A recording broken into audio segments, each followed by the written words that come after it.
13. Baba pergi. Vino datang ke rumah sakit menjenguk Tuan Willy.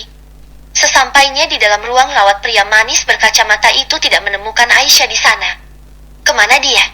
Vino berpikir sejenak, lalu dia menelepon Naina, asisten rumah tangga Tuan Willy. Naina, apa Nona Aisyah pulang ke rumah?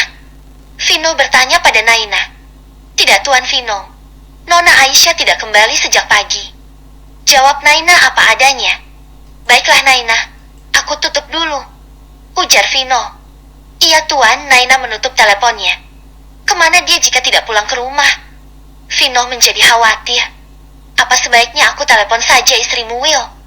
Vino bergumam sendiri dan mengajak pria koma itu bercakap-cakap dengannya. Vino menelepon Aisyah dan telepon pun tersambung. Vino, Aisyah berkata di telepon. Aisyah, kamu di mana? Vino bertanya dengan nada khawatir karena ini sudah hampir sore. Aku ada di pemakaman, ujar Aisyah sambil menangis. Pemakaman? Di mana? Vino bertanya. Aisyah memberitahu tempatnya. Tunggu aku di sana Aisyah. Aku akan segera datang. Tukas Vino dan pria itu langsung meraih jasnya dengan nafas yang memburu. Willy, aku pergi dulu menjemput Aisyah. Vino berkata dengan terburu-buru seolah-olah Aisyah adalah miliknya. Vino berjalan cepat melewati koridor rumah sakit dan masuk ke parkiran, lalu mengendarai mobilnya keluar dari rumah sakit. Dia di pemakaman siapa? Vino bertanya-tanya tadi, dia tidak sempat bertanya dan telepon sudah terputus. Sesampainya di pemakaman yang diberitahukan oleh Aisyah, Vino lekas turun dari mobil dan mencari keberadaan Aisyah. Tampak beberapa pelayat yang baru pulang dari pemakaman dan meninggalkan gundukan tanah merah beserta seorang gadis yang tengah menangis seorang diri. Hiks, bah. Aisyah mengusap kayu nisan yang baru saja ditancapkan. Aisyah, Bu Muti pulang dulu ya. Itu suamimu sudah datang, ucap Bu Muti tetangga Aisyah. Aisyah sama sekali tidak mendengar apa yang Bu Muti ucapkan barusan. Dia hanya terisak menatapi kuburan babanya yang masih basah. Aisyah, lirih suara Vino terdengar menyapa Aisyah yang masih menangis. Aisyah masih tak bergeming. Aisyah, Vino menepuk pundak Aisyah sehingga membuat Aisyah menoleh. Vino, Aisyah berhenti terisak dan menatap Vino. Vino melihat nama Baba Acung tertulis di kayu nisan. Aku turut berduka cita Aisyah, ucap Vino. Aisyah mengangguk lemas lalu kembali menatapi kuburan babanya. Vino berdiri di belakang gadis itu dan dengan setia menunggui Aisyah yang masih bersedih. Aisyah, sudah hampir maghrib. Ayo kita pulang. Vino mengajak Aisyah pulang. Gadis itu mengangguk meskipun rasanya begitu berat meninggalkan kuburan Baba Acung. Vino mengajak Aisyah masuk ke dalam mobil. Aisyah hanya diam dan sesekali gadis itu menangis sesenggukan sambil menatapi jalanan di sebelah kiri. Aisyah, aku harus mengantarmu kemana? Tanya Vino yang terlihat bingung. Ke rumah sakit saja Vin, ucap Aisyah. Kamu yakin? Tidak sebaiknya pulang dulu? Vino bertanya dengan hati-hati. Tidak usah. Aku akan bertambah sedih jika pulang ke rumah, ucap Aisyah yang kemudian menghapus air matanya. Baiklah, Vino membawa Aisyah ke rumah sakit. Sepanjang perjalanan mereka berdua hanya saling diam. Sesampainya di rumah sakit, Aisyah langsung turun dan berjalan menuju ruang rawat Tuan Willy. Kini dia hanya sebatang kara, tidak punya keluarga kecuali suaminya Willy. Aisyah, aku keluar dulu memberikanmu makanan, tukas Vino setelah mengantarkan Aisyah masuk ke dalam ruangan Willy. Aisyah mengangguk lalu membersihkan dirinya di kamar mandi. Setelah mandi, gadis itu berjalan menuju tempat tidur Tuan Willy dengan menggunakan gamis yang baru. Tuan, aku sudah pulang. Maaf jika aku telat. Babaku meninggal dan aku baru pulang dari pemakamannya. Aisyah menangis dan langsung menelungkup di samping Tuan Willy. Gadis itu menangis sehingga air matanya membasahi jemari Tuan Willy. Setelah puas menangis, Aisyah bangkit dari duduknya dan kembali mengambil wudhu, lalu sholat maghrib, kemudian mendoakan Baba Acung agar beliau tenang di sana dan diampuni segala dosa-dosanya. Tak lupa Aisyah juga mendoakan suaminya agar cepat bangun dari koma dan sehat kembali. Aisyah bangkit dari sajadahnya lalu mencium tangan Tuan Willy dengan penuh takzim dan menelungkup di samping pria tampan itu. Gadis itu menangis lagi. Andai Tuan Willy sadar, mungkinkah Tuan Willy akan memeluk Aisyah lalu menenangkan gadis itu? Tok. Aisyah, Vino masuk mengantarkan makan malam untuk Aisyah. Aisyah masih menelungkup di samping Tuan Willy dan masih memakai mukena. Vino dapat mendengar isak tangis gadis itu. Aisyah, kasihan sekali dirimu. Andaikan aku Willy, aku akan memelukmu. Vino bergumam sembari melihat punggung Aisyah yang naik turun karena menangis. Gadis itu sungguh bersedih ditinggal pergi oleh Baba Acung untuk selamanya. Aisyah, kamu tidak apa-apa? Vino mendekati Aisyah. Aisyah menyadari kehadiran Vino dan gadis itu langsung mengusap air matanya. Dia sungguh cantik, matanya yang bulat bening dengan bulu mata yang lentik itu nampak basah oleh air matanya. Ingin sekali mengusap air mata Aisyah yang masih menggenang di sudut mata, namun Vino bukanlah suaminya. Sabar ya Aisyah, semoga Baba Acung tenang di sana, ucap Vino. Vino meletakkan makan malam untuk Aisyah di atas nakas. Aisyah, kuletakkan di sini, ujar Vino sambil tersenyum. Aisyah mengangguk. Apa aku boleh menemanimu? Ucap Vino yang tak tega meninggalkan Aisyah seorang diri. Namun Aisyah merasa tak enak jika Tuan Willy harus menemaninya. Pria itu bukan muhrimnya dan ayah takut ada fitnah antara dirinya dan Tuan Vino jika berlama-lama dalam satu ruangan tertutup. Tidak perlu Vino, aku baik-baik saja, ucap Aisyah yang perlahan melirik Vino. Sungguh? Vino mengernyitkan dahinya karena jujur dia sangat khawatir jika harus meninggalkan Aisyah. Sungguh, pulanglah. Aku justru tidak enak jika kau bersamaku berdua saja, Aisyah berkata, lalu gadis itu tersenyum pada Vino. Aku bukan mengusirmu, ujar Aisyah lagi. Baiklah, aku mengerti Aisyah. Vino tersenyum menatapi istri sahabatnya itu. Vino mendatangi Willy lalu dia pamit pada sahabatnya. Brother, aku pulang dulu. Besok aku akan kemari lagi.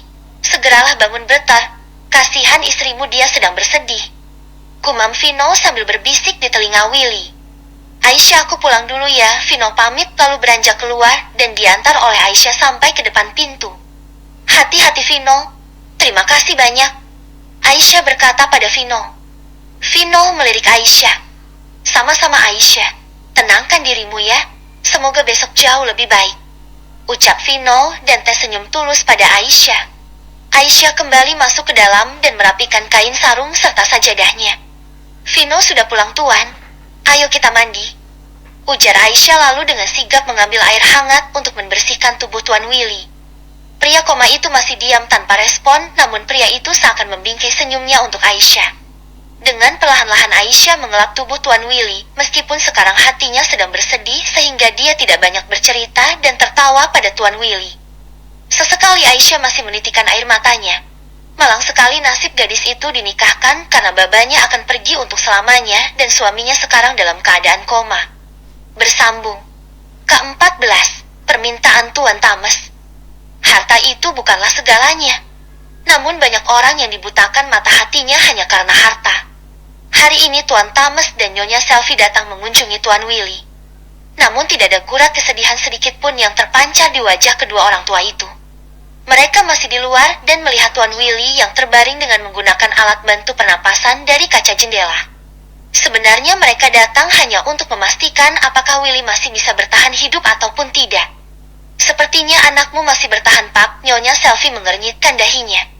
Iya, dia masih bertahan. Tuan Tames menatapi putra satu-satunya.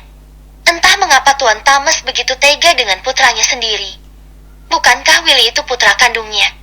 Tuan Tames menikahi Nyonya Tere, ibu kandung Tuan Willy, bukan karena cinta, tetapi dia menikahi wanita itu hanya menginginkan hartanya saja, sementara cinta Tuan Tames sejak dulu hanya untuk Nyonya Selvi. Ceklek. Nyonya Selvi membuka pintu kamar rawat Tuan Willy. Wanita yang sudah berumur 45 tahun itu melenggang masuk dan diikuti oleh Tuan Tames. Aisyah langsung berdiri saat melihat mertuanya masuk dan ingin melihat keadaan Willy. Tuan, Nyonya. Aisyah menyambut kedatangan orang tua itu. Bagaimana keadaannya? Tuan Tames bertanya pada Aisyah. Tuan Willy masih belum sadar, Tuan, jawab Aisyah sambil menatap suaminya. Apa kata dokter? Tuan Tames bertanya lagi. Dokter bilang, beliau tidak bisa memprediksi kapan Tuan Willy akan sadar karena di dalam otak Tuan Willy terdapat cedera dan trauma serta ada sedikit pendarahan, jawab Aisyah. Tuan Tames mengganggu. Sementara Nyonya Selvi tersenyum smirk. Harusnya kau langsung mati saja. Jadi semua hartamu bisa kami kuasai. gumam Nyonya Selfie sambil memindai pandangan pada anak tirinya yang kaya raya itu. Nyonya, silahkan duduk. Aisyah mempersilahkan Nyonya Selfie untuk duduk, dan wanita culas itu langsung duduk dengan wajah malas. Nyonya Selfie sedikit kesal pada Tuan Thomas. Kenapa suaminya itu mengajaknya melihat Willy? Padahal itu tidak perlu bagi Nyonya Selfie dan hanya membuang-buang waktu saja.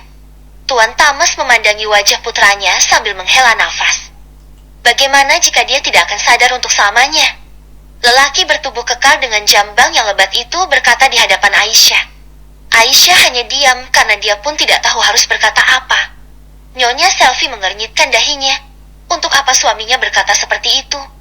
Bukankah kematian Willy adalah hal yang paling mereka tunggu selama ini? Tentu saja semuanya berada di dalam kendali Nyonya Selfie dan Tuan Thomas akan menurut saja karena dia begitu mencintai wanita itu. Kami akan sangat bersedih jika harus kehilangan Willy tanpa keturunannya yang dapat menjadi pengganti dirinya dan meneruskan semua usaha ini, tukas Tuan Thomas sedih. Tentu saja wajah sedih yang dibuat-buat agar Aisyah percaya jika mereka sedang bersedih. Kami menginginkan anak kalian, ucap Tuan Thomas pada Aisyah. Aisyah menatap Tuan Thomas sesaat. Gadis itu tidak mengerti maksud pembicaraan Tuan Thomas. Bagaimana caranya Aisyah bisa mengandung anak dari Tuan Willy, sedangkan Tuan Willy saja masih koma, dan sudah hampir 3 pekan ini dia hanya diam seperti itu tanpa respon. 1 pekan lagi akan pas 1 bulan pria itu koma. Nyonya Selfie hanya menyimak apa yang dikatakan oleh suaminya. Mereka memang memerlukan anak dari Willy sebagai ahli waris jika Willy meninggal dunia, dan mereka akan mengendalikan hartanya, karena anak itu akan berada di dalam asuhan mereka sampai besar nanti. Dengar Aisyah, sebelum Willy tak akan sadar untuk selamanya. Kami ingin kamu mengandung anak dari Willy. Tuan Thomas berkata sembari menatap gadis muslimah di sampingnya itu. Bagaimana caranya, Tuan? Tuan Willy saja koma, ucap Aisyah. Gadis itu belum mengerti. Saya akan menemui dokter dan menanyakan padanya agar kamu bisa hamil dengan inseminasi buatan, tukas Tuan Thomas. Inseminasi buatan. Aisyah mencerna kata-kata Tuan Thomas. Gadis itu pernah mendengar tentang hal itu, namun dia tidak mengerti bagaimana caranya. Nyonya Selfie tersenyum mendengarnya. Gadis itu harus hamil anaknya Willy. Tuan Thomas dan Nyonya Selfie keluar dari ruang rawat Tuan Willy dan sekarang mereka sedang menemui dokter untuk bertanya apakah menantu mereka bisa hamil dengan cara inseminasi buatan. Dokter, kami mau menantu kami bisa hamil dengan inseminasi buatan karena kami tidak tahu kapan putra kami akan sadar, ucap Tuan Thomas sedih. Apakah menantu Anda bersedia, Tuan Thomas? Tanya sang dokter kandungan. Tentu saja dia akan bersedia demi keturunan mereka, dokter, Tuan Thomas berkata dengan penuh keyakinan. Dokter spesialis kandungan itu mengangguk dan akan mencoba melakukan inseminasi buatan pada menantunya, Tuan Thomas. Saya akan menjelaskan hal ini terlebih dahulu nanti dengan menantu Anda, Tuan, agar dia siap melakukan program kehamilan dengan inseminasi buatan. Sang dokter tersenyum. Baik dokter, terima kasih, Tuan Thomas tersenyum senang. Di dalam ruang rawat Aisyah hanya berdua dengan Tuan Willy. Gadis itu menggenggam tangan Tuan Willy. Tuan, apakah kamu bersedia punya anak denganku? Aisyah berkata pelan pada Tuan Willy. Orang tuamu memintaku hamil anakmu. Aku tidak tahu apakah ini benar atau salah. Aisyah bergumam sendiri. Apakah jika nanti kau sadar, kau bisa menerima anak ini sebagai anakmu? Aisyah berkata lirih. Sungguh gadis itu merasa serba salah, haruskah dia melakukan inseminasi buatan?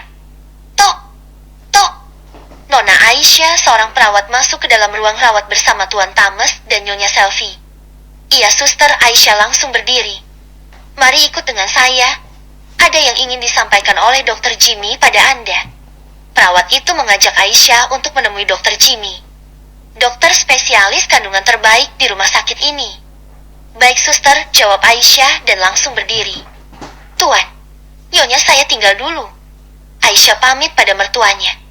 Kedua orang itu mengangguk dan menatapi Aisyah sambil tersenyum menyeringai. Tok, tok. Permisi dokter. Aisyah mengetuk pintu ruangan Dr. Jimmy.